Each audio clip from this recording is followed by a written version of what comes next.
네. 천국은 이와 같으니 이 말씀인데 마태 13장 33절 본문을 같이 읽도록 하겠습니다. 한 절입니다. 같이 읽습니다. 시작. 또 비유로 말씀하시되 천국은 마치 여자가 가루 서말 속에 갖다 넣어 전부 부풀게 한 누룩과 같으니라. 아멘. 천국은 이와 같으니 예수님이 거듭 말씀하고 계셔요. 근데 이 천국은 이 땅에서 진행되는 현재적 하나님의 나라를 의미합니다. 그래서 씨 뿌림이 사건이 있고 가라지가 등장합니다. 지난주에 겨자씨 비유를 생각해 보면은 겨자씨가 성장하듯이 교회가 커졌다고 좋아할 문제만 아니라 어쩌면 교회는 겨자나무처럼 외양은 비대해졌지만 내적으로 아주 작아졌고 세상과 동화될 수도 있다는 경고를 우리가 지난 시간에 보았습니다. 오늘은 누룩의 비유예요. 33절 말씀을 곰곰이 보니 익숙한 말씀입니다. 이 비유를 긍정적 측면으로 이해하기도 합니다. 그래서 교회의 지역적 확장 내지는 인간의 삶을 변화시키는 복음의 우위력 등으로 이해할 수도 있습니다. 네. 그러나 우리는 이 비유 역시 지난 비유 선상에 이어서 역시 부정적 경고 내지는 교훈을 주는 말씀이라고 생각해요. 이 비유 또한 앞의 비유들과 연속선상에 있다고 생각하시면 됩니다. 앞의 비유들이 한결같이 지상의 하나님의 나라, 지상의 교회나 성도들의 어두운 면을 경고하고 있다는 사실을 여러분 아시죠? 물론 하나님 나라는 전국적으로 승리를 향해 진행합니다. 여러분 믿으시죠? 그러나 이 현실이라는 이 마당에서 하나님 나라의 모습이어야 할 교회가 비틀어진 상황을 연출할 수도 있다는 사실에 대한 경고를 보는 것이죠. 자, 그러면 오늘 이 누룩의 비유를 다시 보십시오. 이 비유를 어떻게 하면 좋을까요? 어떤 입장으로 보면 좋을까요? 핵심은 내적인 변질입니다. 누룩이 들어와서. 그럼에도 겉으로는 부풀어 오르는 건 뭘까요? 착시현상입니다. 우선 이 짧은 비유 속에 있는 모형들을 살펴보기로 하겠습니다. 각각 그것이 무엇을 의미하는가? 33절 보니 이렇게 되어 있죠. 또 비유로 말씀하시되 천국은 마치 여자가 가루 서말 속에 갖다 넣어 전부 부풀게 한 누룩과 같다.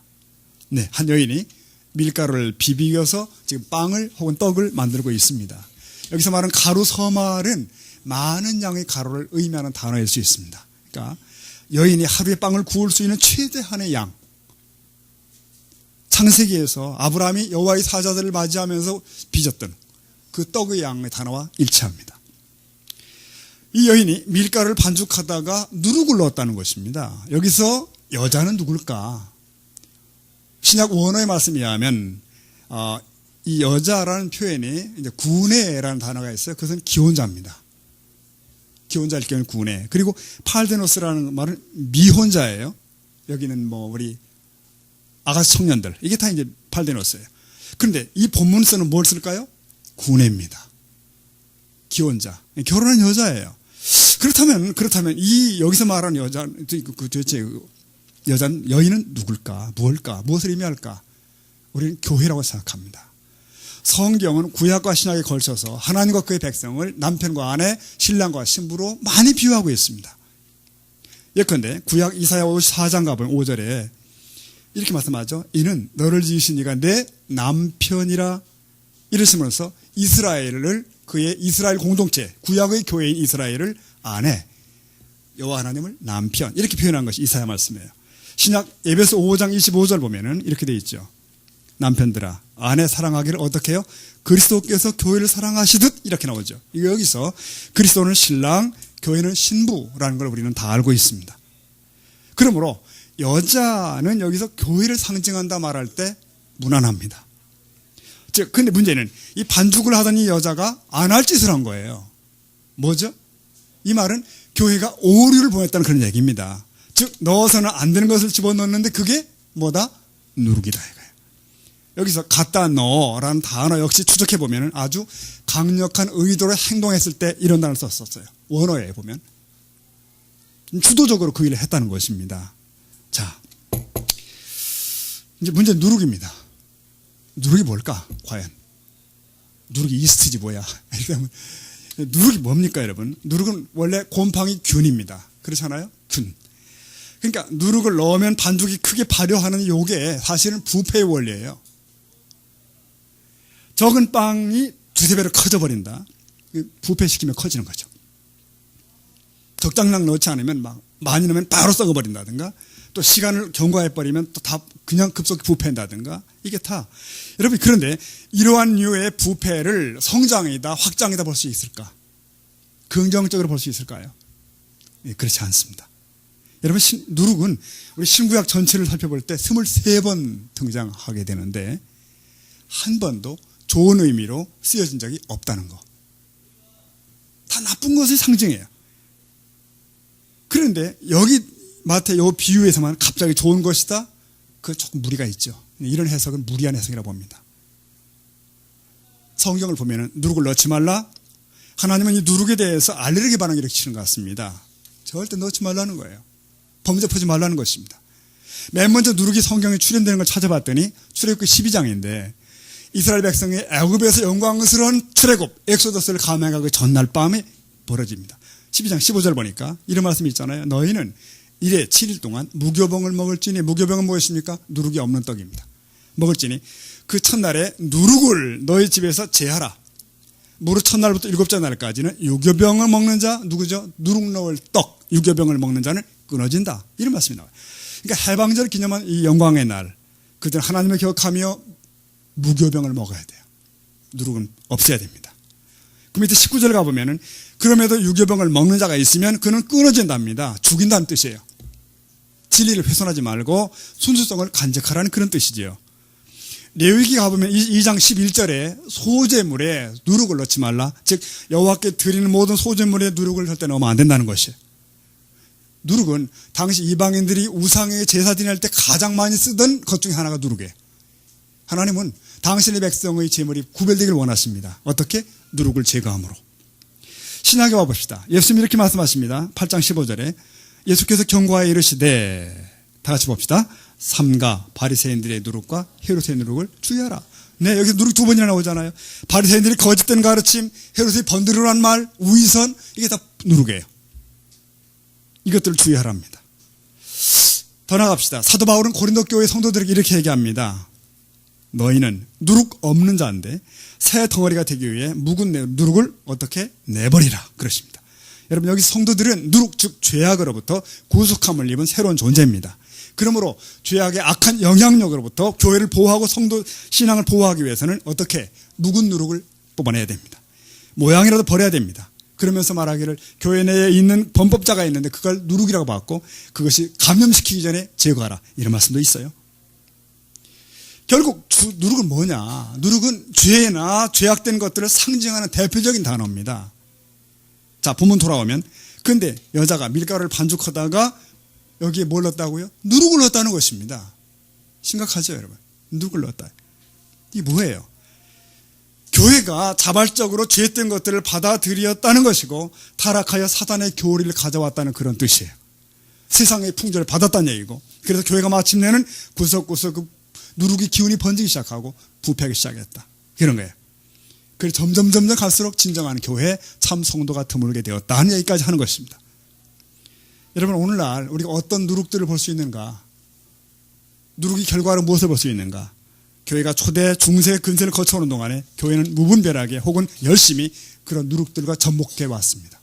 결과적으로 겉으로는 부풀어 올랐고 자랑스러워 보이지만 속으로는 사실은 변절과 부패를 피할 길이 없었던 것이죠. 우리가 다음 주일에 한 번 더 이걸 다루면서 이 누룩들이 한국교회에 특히 지난 1세기 동안 번져왔던 했던 그 영향들을 상황들을 말씀드릴 겁니다만은 오늘은 그것보다 먼저 기독교 역사 전체 속에 번져있는 가장 치명적으로 삽입된 누룩의 정체와 그 상황을 얘기할 겁니다. 그 현상. 지금부터 그 얘기하려고 합니다. 여러분 그 며칠 후면 266대 교황인 프란체스코가 이제 방한 한국에 옵니다. 그가 순교자 시복식, 그걸 뭐 아시아 청년대회에 참석한다네요. 그가 작은 차를 탄다든지 나환자촌을 방문한다든지 등등으로 약자들과 친밀함으로써 인기와 존경이 대단합니다. 들떠있는 천주교계 그리고 사회적 분위기도 환영 일색인 것이 사실인 것 같습니다. 근데 문제는 이를 바라보고 있는 우리 기독교 입장이 굉장히 착잡한 거예요. 우리 사회에서 지금 기독교는 수세에 몰려있고 천주교는 나름 상종가 인기를 누리고 있습니다. 안타깝지만 엊그제 주중의 신문에도 하단에 거대한 광고가 나왔던 거 보신 분들 많이 계시죠? 명성교회와 사랑의 교회가 언급되고 그 담임 목사들 비난하는 광고가 일간신문에 크게 나오고 있어요. 굉장히 착잡한 상황입니다. 한 기독교계 원로가 신문 인터뷰를 했어요. 그래서 교황의 방안을 자성의 계기로 삼아서 종교개혁으로 얻은 교회의 본질을 성찰하고 다시금 세상을 변화시킬 수 있는 개신교로 회복돼야 한다, 이런 얘기를 했습니다. 자, 교황이 오든 천주교가 잔치를 벌이든 무슨 상관이야? 그들은 그냥 남이 아닌가? 여러분, 그렇지 않습니다. 우리가 그렇게 얘기해도 밖에서 볼 때는 모두가 다 거대한 기독교라는 울타리 안에 있거든요. 그냥 남일 수는 없다는 것이죠. 근데 우리 중에 어떤 분은 천주교에 다니는 가족이 있고 형제가 있습니다. 가까운 친구가 천주교인일 수 있어요. 저도 친구 중에 천주교인이 있습니다. 우리는 그들 개인을 판단할 수는 없습니다. 극단적으로 그들은 다 구원받아서 없을 거야, 그렇게 말할 수도 없다는 것이에요. 왜? 구원은 하나님 앞에서 개인의 문제입니다. 교회에 다닌다고 다 구원받는 게 아닌 것처럼 천주교에 있다고 다 구원받지 못한다, 그것도 아닌 것이에요. 이해되시죠? 북한을 생각합시다, 여러분. 유물주의 사상이 바탕이 되어 있고 김일성 주체 사상이 종교화되어 있지만 그런 땅에도 신실한 신앙인들이 있고 성도들이 있는 것입니다. 구원받자 있는 것이 마찬가지. 천주교 그 안에도 순전한 신앙을 가진 이들이 있다면 그들은 구원에 이를 수 있는 것입니다. 그러나 우리는 이 시간에 초대교회 이후로 얼마나 교회가 변질되어 왔는가, 그리고 그것이 천주교라고 하는 거대한 덩어리에 집약됐는가를 말씀을 드리려 합니다. 그러면서 정작 우리들의 신앙 역시 얼마나 부실한가, 그 부분을 보셔야 됩니다. 네. 자, 천주교의 발생입니다. 천주교는 어떻게 생겼나? 원래 교회는 지상에는 교회가 하나죠. 예수 그리스도의 교회, 기독교회입니다. 주님은 사도들에게 복음을 전하라 하셨고, 이 사도들이 성령 충만 입고 각처에 나가 복음을 전했고, 첫 번째 탄생한 게 세서만 교회가 아니라 예루살렘 교회입니다. 교회 1호, 초대교회. 그리고 많은 교회가 생기기 시작했고, 이게 지상에 가시적으로 천국이 나타났다는 뜻이에요. 그 뒤로 복음이 계속 번져갔습니다. 각처의 교회들이 세워지기 시작했는데 약 서기 300년 지경까지, AD 300년 지금까지는 어느 교회가 참 교회인지를 묻는 이가 없었습니다. 왜? 그때까지는 박해기거든요. 박해기.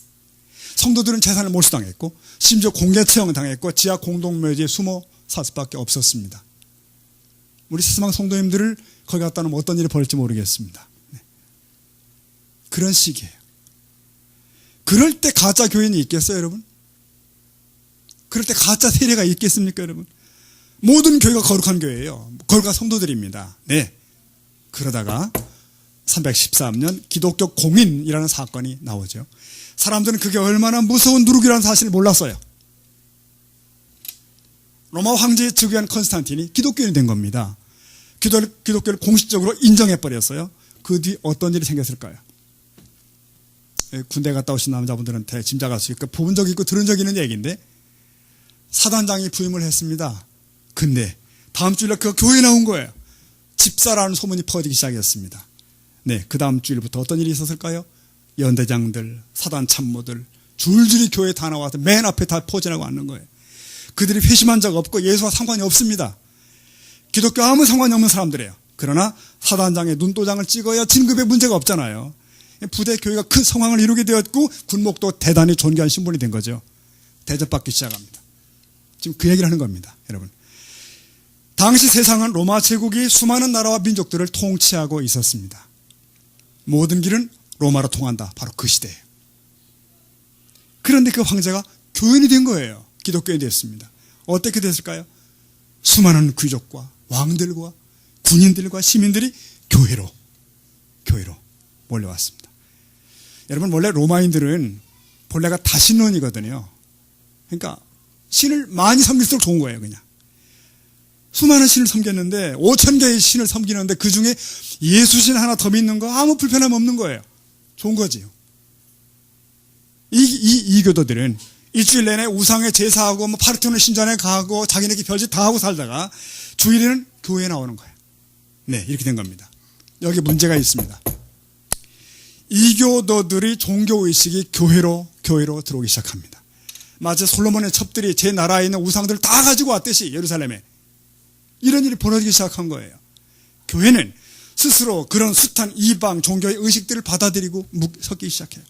마치 누룩에 빵이 부풀듯이 안으로 부패하기 시작하는데 얼핏 보면 확장이라는 착시 현상을 일으키게 되는 거죠. 네, 부패에 가속합니다. 두 가지 중요한 사건을 얘기할 건데요. 네, 한번 읽어보실래요? 앞에 시작. 378년 로마의 교회 주교인 다마수스가 최고 승원장에 선출됨. 보통 사람들은 잘 모르는 얘기예요. 꼭 기억하십시다. 378년 로마 교회의 대표인, 우리 말하면 로마 교회 전체의 노회장님이신, 총회장이신 다마수스가 최고 승원장에 선출이 되었대요. 최고 승원장이 뭐냐? 통합종교 제사장입니다. 원래 이 직분은 로마 황제가 겸직했답니다. 많은 종교들 다 묶어서 내가 대빵이야 이렇게 한 거예요. 그게 최고 승원장인데, 근데 어느 때 공직이 됐었는데 요거를 야심히 만만했던 로마 교회 대표 다마수스가 움켜쥔 거예요. 왜?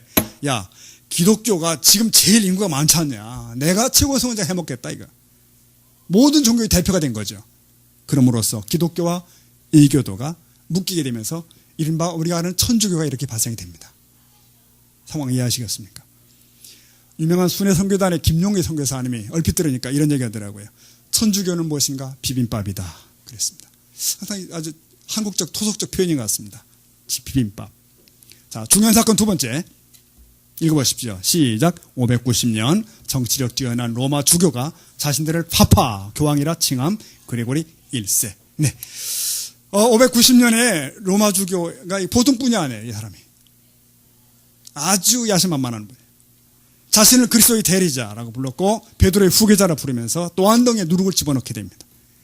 590년이에요. 굉장히 중요한 시점이에요. 기독교 역사를 볼 때. 그래서 590년 이때부터 이후 1500년간 약 1000년간을 뭐라고 부르죠? 중세의 암흑기라고 부릅니다. 왜 암흑기냐?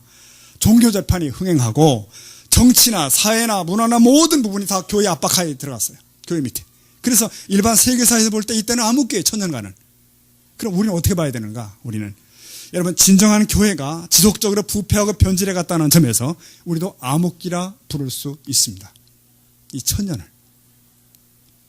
네, 교회는 313년 이후 풍요로웠고 590년 이후에 권세를 쥐게 되죠. 이 교황이 등장했고 이 교황은 왕들을 취임시키고 파문도 시킬 수 있어요. 대단하죠, 여러분. 너 왕 아니야? 그럼 왕 끝나는 거예요. 이렇게 시간이 가면서 수많은 교리와 제도들이 교회로 들어오기 시작합니다. 엄청난 변질이죠. 여러분 아십니까? 사도 바울이 초대교회 복음을 전할 때 그가 초대교회 이상한 복음이 들어오자 이렇게 외친 적이 있습니다. 갈라디아 1장 8절에. 그러나 우리나 혹 하늘로부터 온 천사라도 우리가 너희에게 전한 복음 외에 다른 복음을 전하면 어떻게 해요? 저주를 받을지어다. 아나데마 에스토. 저주를 받으라. 복음에 대한 열망이에요. 다른 복음 전하면 우리나 천사라 할지라도 저주를 받아야 한다는 것이죠. 오직 예수 그리스도를 믿는 온전한 믿음으로만 사람은 구원에 이르는데 여기에 다른 것을 넣으면 저주를 받으라 이거예요. 그러나 교회는 스스로 다른 걸 넣기 시작했습니다. 다른 복음을 섞기 시작했고 시간이 가면서 더더욱 이상한 것들이 해괴망측한 것들이 등장하기 시작하죠. 그중에 대표적인 것들 말씀 몇 가지 할까요? 이런 거죠. 도중에 생긴 거 십자가상, 성자상 숭배, 마리아에게 기도하기, 미사제가 생김, 또 신부의 독신 규정, 고해 성사, 연옥설이 확정, 성체 떡, 그러니까 성체 숭배, 교황 무호설, 마리아 부활설, 종신처녀설 등등 수많은 것. 이게 이제 천주교가 끌어안고 있는 모습이에요. 오늘 우리가 아는 기독교가 너무 다른 얼굴을 보이는 거죠. 이게 뭐냐 싶은 거예요. 왜 이렇게 다를까? 여러분 왜 이렇게 다를까요? 성경이 다르기 때문에 그렇습니다. 여러분 성경이 다르니까. 우리는 성경 66권 성경을 하나님의 말씀이라 믿습니다. 믿죠 여러분 그렇게? 아멘. 66권. 저들은 이 성경 외에 다른 성경이 또 있다니까요. 가경 혹은 외경이라 부르는 7권이 구약이 붙어 있습니다. 그러니까 우리는 구약을 39권, 저들은 구약 46권. 또 있습니다. 그 다음에는 이제 구전이라는 건데 뭐냐면 예수님이 살아생전에 어떻게 신약책이 다 하겠냐, 또 많이 말씀하지 않았겠냐. 그것들이 많이 있다는 거예요. 근데 그런 것들 중에 교황 입으로 말을 하면 그때부터 그게 바로 성경이 돼요. 구전 성경.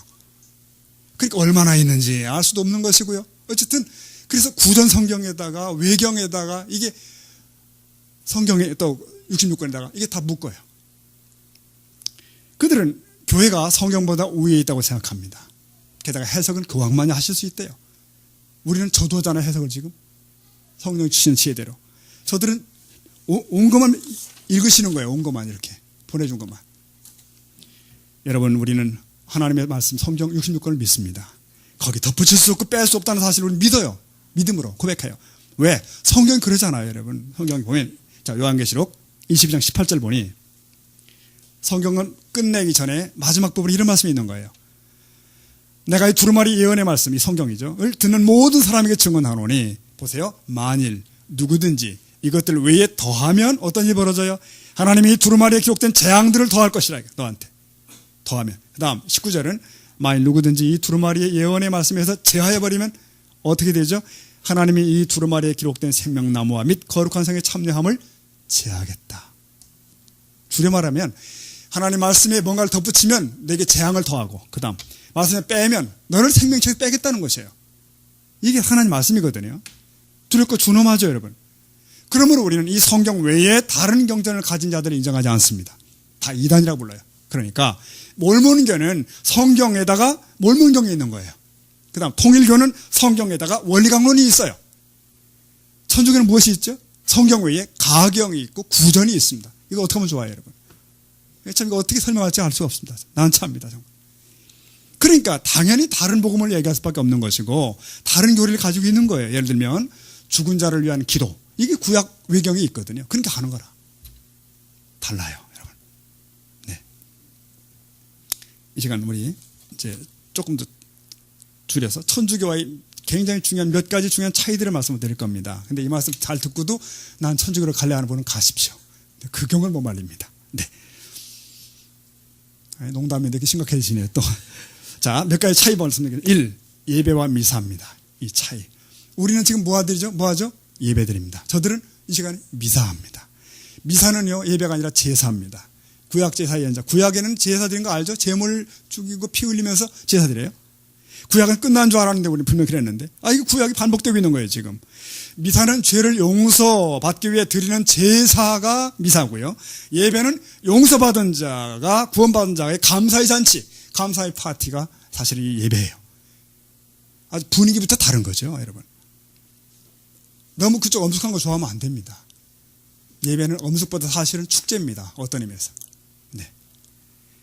그러니까 미사 때마다 떡과 포도주를 놓고 예수의 몸과 피로 변한다고 얘기하면서 그 순간 어떤 그 피 흘림이 발생하는 거예요. 이걸 신부는 하나님께 또 바친다네, 또. 이게 갈보리 십자가가 재현되는 거예요. 매 시간마다. 심각한 얘기죠.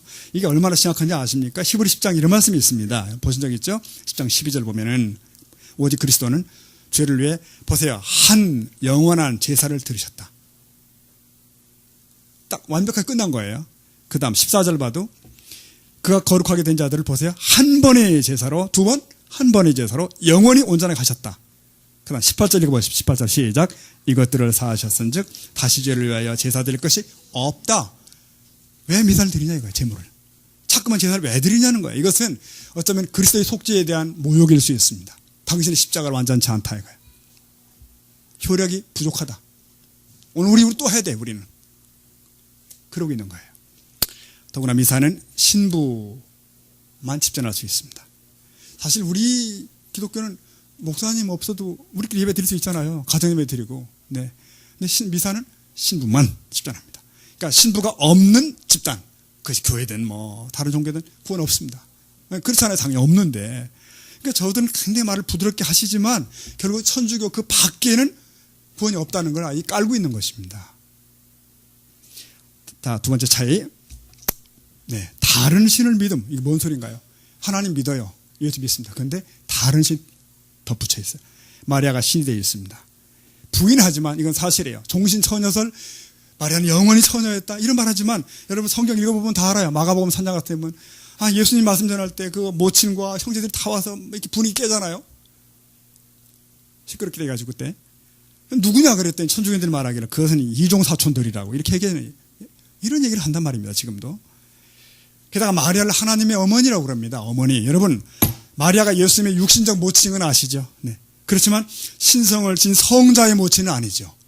그건 다르죠. 더구나 성부의 모친 말이 안 되는 것입니다. 이상한 논리입니다.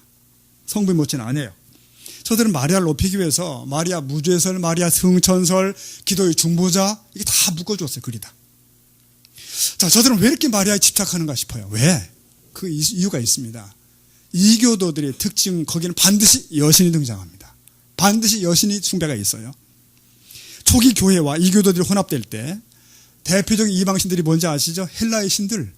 거기 대표 신이 뭐 제우스 나오는데 거기 여신이 나와요. 제우스가 성부라면 구도를 잡으면 제우스의 처 헤라가 마리아 격으로 등장하게 되는 것이고 아들 아폴로가 아들 예수 이렇게 대비가 되는 것으로 분석이 되는 것입니다.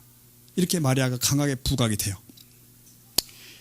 천주교는 성인들을 숭배합니다. 거기다가 저들이 숭배하는 신은 마리아 외에 많아요. 많은 성인들. 그러니까 저들의 가르침을 따라서 영웅적 덕행을 일삼은 사람이 성인이라고 부르는데 지금까지 천주교에서 성인 책봉한 사람이 6,000명이 넘거든요. 한국에도 많아요.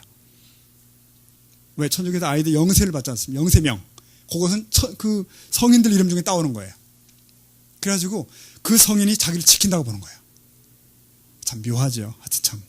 그런 일이 있습니다. 또 그 성인들이 우리의 기도를 아버지께 전달한다고 그래요. 여러분, 우리는 성경에 따라서 죽은 자와의 교통을 믿습니까? 믿지 않습니까? 믿지 않습니다. 불가능해요. 가톨릭에서는 성인들, 즉 죽은 자들과의 교통을 믿어요. 그에 따라서 마리아나 성인들의 형상을 만들어 놓고 거기 절하고 공을 들이고 절하는 거죠. 그게 다 우상숭배 아닙니까, 여러분? 그뿐 아니라 성당 가보시면 온갖 것들을 다 만들어 놨고 아주 그 엄숙한 분위기를 연출하는데 뭐 제대, 성상, 성화, 유물 굉장히 많거든요. 그래서 저들은 여러분 10계명에 제2계명이 없습니다. 우상숭배 만지 말라고 없어요. 1계명에 묶어버리고 빨리 지나가죠. 제2계명이라는 항목이 없어요. 딴 거 나와요. 네, 이렇게 다른 신을 믿게 되면서 우상을 숭배하게 됩니다. 또 있습니다. 인간들을 신격화해 살아있는 신들을 인격화하기도 합니다. 첫째는 교황이에요. 아까 말씀드린 대로 교황의 절대권, 교황은 파파라고 불리죠. 그리스도의 대리자, 교회의 최고 통치자. 여러분, 교황 무호설을 들어본 적 있으시죠? 교황님은 신앙과 도덕의 오류가 없으시다, 이겁니다. 그러니까 아담의 후손이 아닌가 봐요. 중세 사건 아십니까, 여러분? 갈릴레오 얘기하시죠? 그러니까 갈릴레오가 연구하다 보니까 이거 지구가 도는구나, 태양을 따라 돈다, 지동설을 발견했어요. 발표했더니 교황이 불렀습니다. 재판하면서 너 그렇게 하면 파문한다. 그러니까 이 갈릴레오가 손들었습니다. 아유, 취소하겠습니다. 법정을 나오면서 갈릴레오가 한 말, 하지만 여전히 지구는 돌고 있다. 그러면 나왔다는 거 아니에요? 유명한 얘기죠.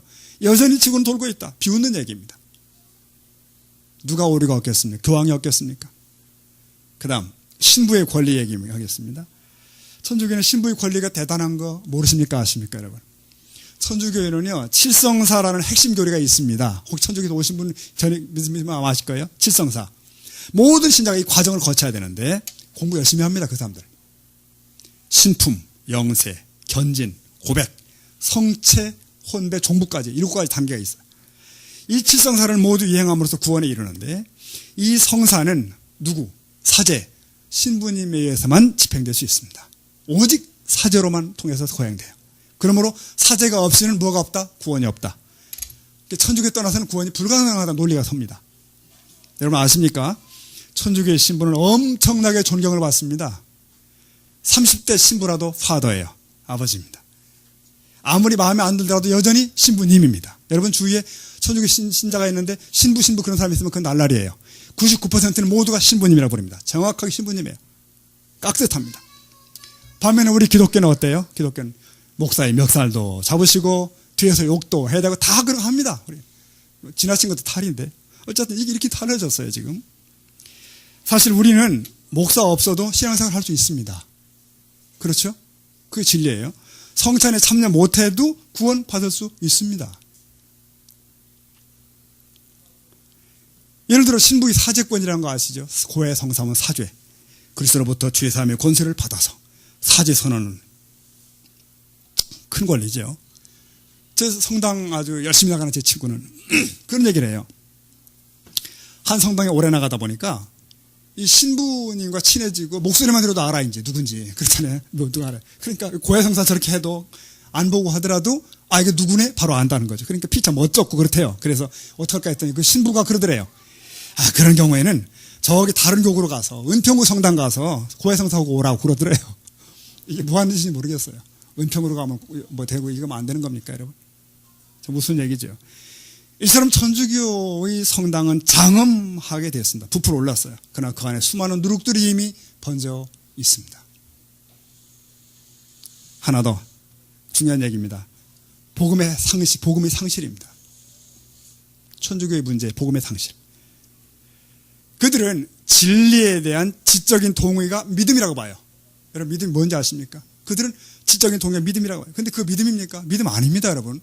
착각하면 안 됩니다.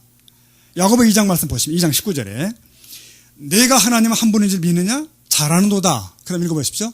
귀신을 또 믿고 떠느니라. 그러니까 귀신과 사단도 하나님의 절대주의인 걸 알고 믿고 있다는 거예요.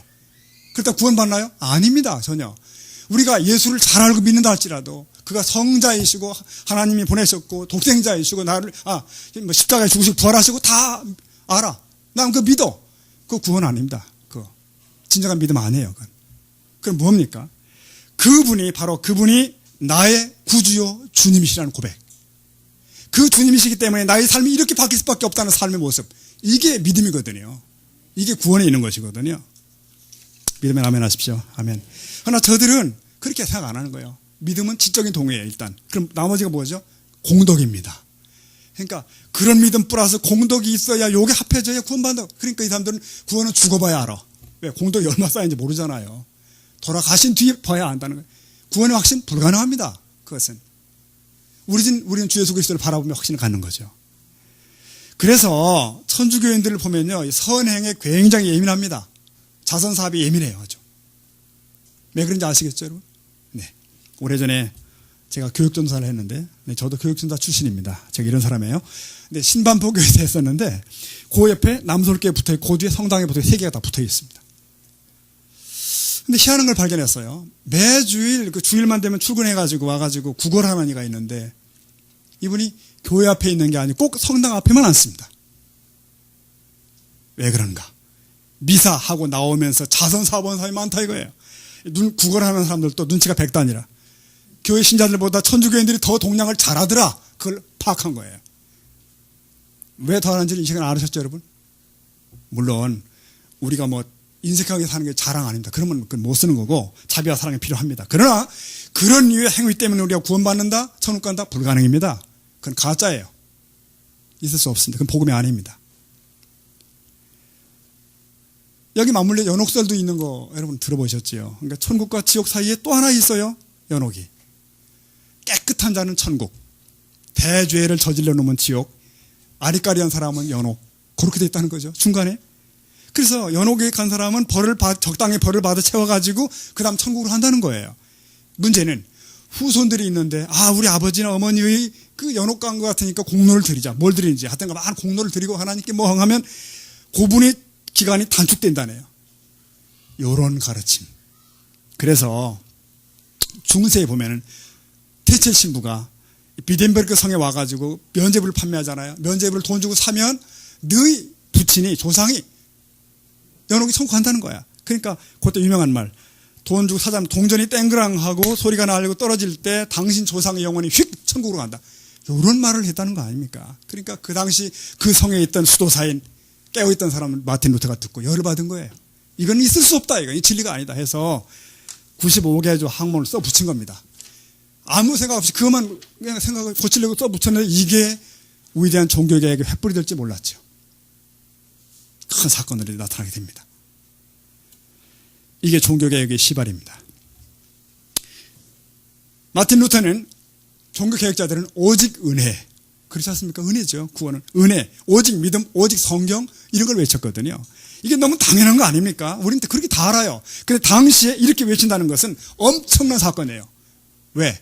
너무나 부패하고 있었기 때문에, 교회는 너무 누룩이 많이 번져 있기 때문에, 부패하고 낯선 당신이 되었기 때문에 진정한 복음은 오직 은혜, 오직 믿음, 이게 왜 문제예요? 그러나 교황은 교권을 이용해서 압박하기 시작했고 결국 개혁자들을 다 출교시킵니다. 잘라냈어요. 그래서 개혁자들을 따르는 사람들은 본래의 교회, 본래의 복음, 본래의 기독교를 갈망하기 시작하고 모이기 시작한 거예요. 이 가톨릭의 의식들, 지금까지 흘러왔던 교회의 부패한 제도들 벗어버리자. 그렇게 해서 흘러오게 하신 것이 오늘의 개신교 기독교예요. 여러분 생각해 보십시오. 주님의 교회는 천국의 모형인데 그게 누룩을 받아들이고 복음을 떠나고 진리를 상실한 채 부풀어 버렸다.